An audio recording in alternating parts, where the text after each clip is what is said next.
I'm Chris Clark, the Rutherford County Public Safety Director. I invited my friend Colin from the Tennessee Wildlife Resource Agency to provide some boating tips for your safety in the summer.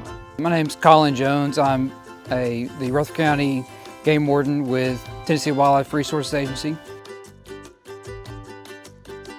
In Tennessee, so everybody that is 12 and under, while they are on the water, no matter what boat they're in, they have to be in a life jacket at all times. Once they turn 13, they don't have to wear it while they're in the boat. They just have to have one on the boat that fits them. And the same goes for kayaks and paddle boards and canoes. Personal watercraft, jet skis, what we like to say is they only work if you're wearing them. So if there ever was a situation where you were thrown into the water, if it's in the boat, it's not going to help you float. It's got to be on for it to be able to work.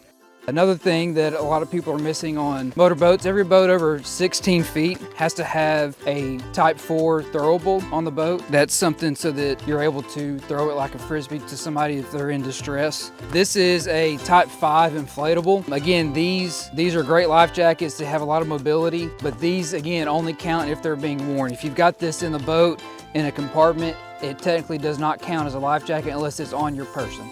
Every motorboat is required to have a kill switch. That's a Coast Guard mandate. Again, just like a life jacket, those only work if they're being worn. Either have them attached to your wrist or your life jacket, something on your person, so that if you are ever thrown from the boat for whatever reason, that kill switch is going to work and shut that motor down so that your boat does not continue to go and potentially either hit you or somebody else or damage your boat.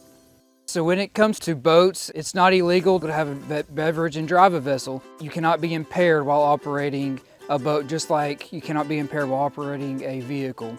The thresholds are the same for a vehicle as they are on a boat, and the penalty is the same as well for a DUI and a BUI.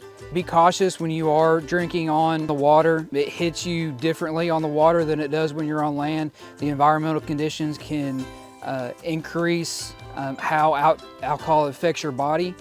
So just be cautious when you are consuming alcohol on the water. It's great to have somebody with you just in case something were to happen to you, and also tell somebody where you're going. Tell somebody else that's not going to be on that trip where you're going, how long you plan to be out, and where you're planning to take out at, just so that if they haven't heard from you in whatever time y'all designate, that they can notify the appropriate authorities and get somebody coming to look for you. We'd like to thank Colin for his boating tips. Just have a great, safe summer.